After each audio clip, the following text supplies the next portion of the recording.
La plupart des catastrophes ne s'annoncent pas avec fracas, pas de vitres brisées, pas de disputes bruyantes qui réveillent les voisins, pas de coups de tonnet soudains. Les changements les plus dévastateurs de la vie commencent généralement par le calme. Ce genre de calme qui s'installe dans les coussins de votre canapé. Celui qui vous sert votre café du matin, celui qui se glisse dans les espaces vides de ceux de votre mariage et attend. Avant de vous raconter l'histoire, arrêtez-vous un instant, écoutez la pièce où vous êtes, abonnez-vous à cette chaîne, non pas parce que vous voulez du drame et non pas parce que vous voulez être diverti.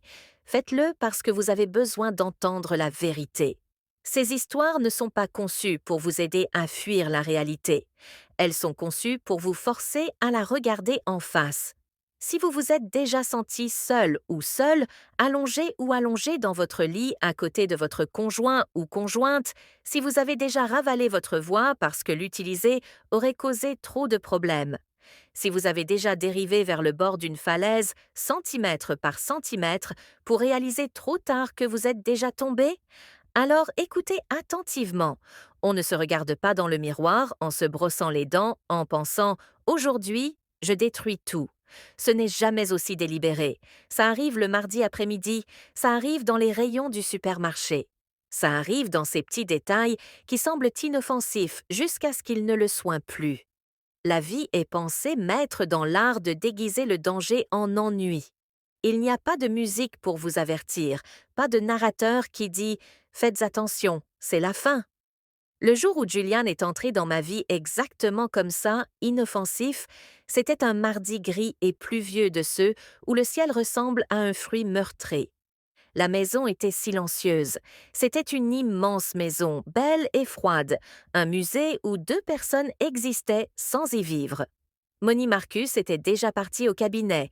C'était d'un homme de routine, costume impeccable, regard perçant et un emploi du temps qui ne me laissait aucune place. En 15 ans, son ambition n'avait pas seulement grandi, elle l'avait consumée. Je n'étais plus sa femme. J'étais un élément de la structure essentielle, mais silencieuse. Ce matin-là était comme les autres, à l'exception de l'arrivée. Julien était le fils de Marcus, issu de son premier mariage. 24 ans. C'était un artiste calme, intense, avec un regard qui semblait tout analyser sous son seul regard. Il était venu s'installer chez nous après que sa vie en ville se soit effondrée. Une relation toxique, une exposition annulée. Il ne parlait pas beaucoup. Il avait juste besoin d'un endroit où se poser. Marcus l'annonça comme s'il lisait une note de service. Julian sera dans l'aile des invités pendant quelques mois, dit-il en consultant sa montre. Ne te laisse pas distraire. Et soudainement, l'atmosphère de la maison changea. Au début, c'était formel, d'une formalité pesante. Julien et moi tournions autour comme 2 fantômes entendant le même couloir. Nos échanges étaient inconvenus. Bonjour, avez-vous besoin de quelque chose? Non, merci.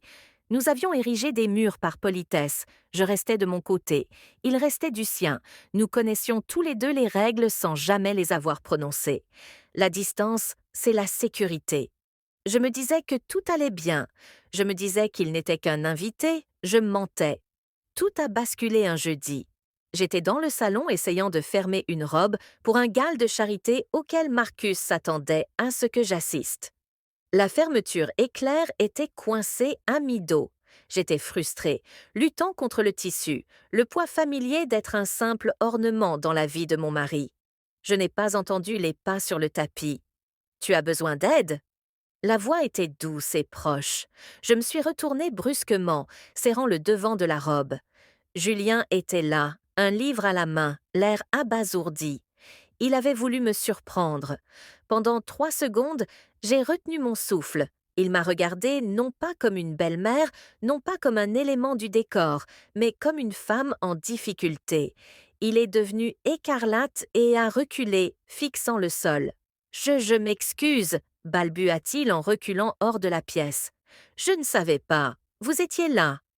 La porte claqua. Ce n'était rien une erreur, mais mon cœur battait de la chamade comme celui d'un oiseau pris au piège. Je le vis pour la première fois depuis des années. Je le vis à partir de cet après-midi.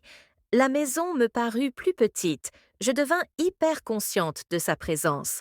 Le bruit de ses croquis dans la véranda, l'odeur de son café le matin, la façon dont il fredonnait quand il pensait être seul. Je me détestais de l'avoir remarqué. Je détestais que sa présence rende ma solitude si plus forte. Marcus ne remarquait rien. Ce garçon est paresseux, dit Marcus un soir, à peine levant les yeux de sa tablette. Il devrait trouver un vrai travail. Je le défendis, il est observateur. J'ai dit qu'il écoute. Marcus rit. Un rire sec sans humour. Écoutez, ne paye pas les factures, Selena. Voilà la différence. Marcus mesurait la vie et les biens. Julian, lui, les mesurait en une nuit. Une tempête a provoqué une panne de courant. Marcus s'est retrouvé coincé en ville. La maison était plongée dans le noir complet. J'ai trouvé Julien dans la cuisine en train d'allumer des bougies. Nous étions assis à lit central, la lumière vacillante projetant de longues ombres sur les murs. Il te laisse souvent seul, dit Julian. Ce n'était pas une question. Il est occupé, répondis-je, l'excuse automatique me sortant de la bouche. Il est aveugle, corrigea Julien. Il me regarda par-dessus la flamme de la bougie.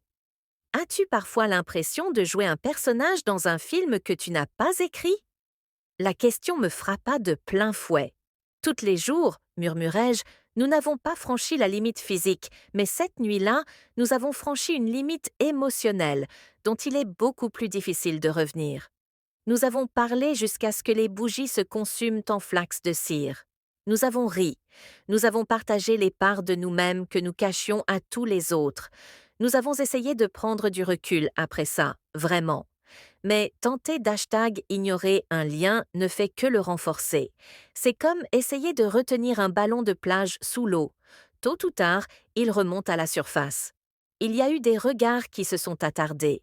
Il y a eu des moments où nos mains se sont frôlées en se passant une assiette et aucun de nous ne s'est éloigné instantanément. Nous marchions, nez sur un fil au-dessus du sol, faisant semblant de ne pas avoir peur de la chute. La fin n'est pas arrivée dans un cri, elle est arrivée dans une notification. J'avais laissé mon iPad sur le comptoir de la cuisine. Julian m'avait envoyé un message. Rien d'explicite, mais quelque chose d'intime. J'ai vu ce tableau et j'ai pensé à toi. Tu mérites d'être regardé comme l'artiste regarde son sujet. Je suis entrée dans la cuisine et Marcus tenait la tablette. Il ne criait pas, il ne jetait rien. Il se tenait immobile comme une statue de glace. Son visage était pâle, ses yeux vides. Marcus, commençai-je, la voix tremblante. Non, dit-il. Le mot était calme, tranchant comme un scalpel. Assiste-toi. Il ne demanda pas si nous avions couché ensemble. Il ne demanda pas de détails. Il était avocat. Il examina les preuves et rendit son verdict. Combien de temps? Demanda-t-il. Ce n'est pas ce que vous croyez, Pledge. C'est exactement ce que je crois, répondit-il. Je peux acheter la loyauté de mon personnel, Helena. Je ne pensais pas avoir à l'acheter à ma famille. La porte latérale s'ouvrit. Julian entra en secouant la pluie de sa veste. Il vit Marcus tenant la tablette. Il me vit pleurer. Il se figea. Marcus se tourna vers son fils. Il ne cria pas. Il désigna simplement la porte. « Prends tes affaires, tu as 10 minutes. Après ça, tu n'existeras plus pour moi. »« Papa, écoute, » commença Julien. « Je ne suis pas ton père en ce moment, » dit Marcus d'une voix terriblement calme. « Je suis le propriétaire et tu es en infraction. » Julien me regarda impuissant. Je ne pouvais pas parler. La honte est un poids énorme. Elle vous coupe le souffle. Julian monta à l'étage, fit sa valise et sortit sous la pluie. Il ne se retourna pas. Les conséquences furent désastreuses. Marcus ne divorça pas immédiatement. Cela aurait été trop compliqué pour sa réputation. Au lieu de cela, nous vivions dans une guerre froide. J'étais prisonnière de cette maison de verre. Mes amis ne m'appelaient plus. Marcus contrôlait le récit et, selon lui, j'étais un monstre. Finalement, le silence devint insupportable, même pour moi. 3 mois plus tard, je fis mes valises. J'emménagèrent dans un studio qui sentait la poussière et les vieux tuyaux de chauffage.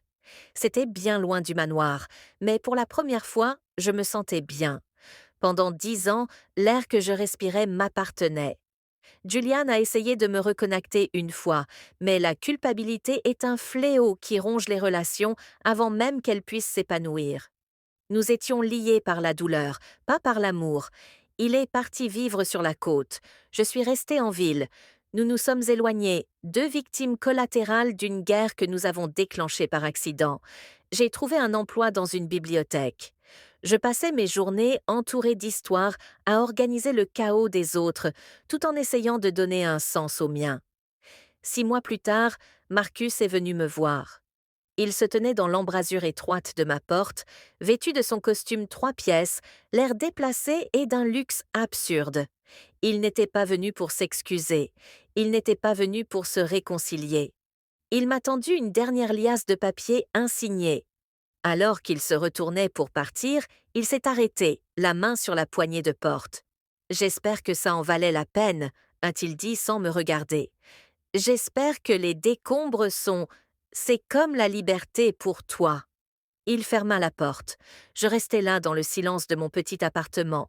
Je regardais la peinture écaillée des murs. Je regardais la table d'occasion que j'avais achetée moi-même. Je repensais au manoir, aux draps froids, aux années passées dans l'ombre. Je m'approchais de la fenêtre et le regardais monter dans sa voiture et partir. C'est vrai, dis-je à la pièce vide, ça ressemble exactement à la liberté, et pour la première fois, le silence ne me pesait pas. C'était comme une page blanche, et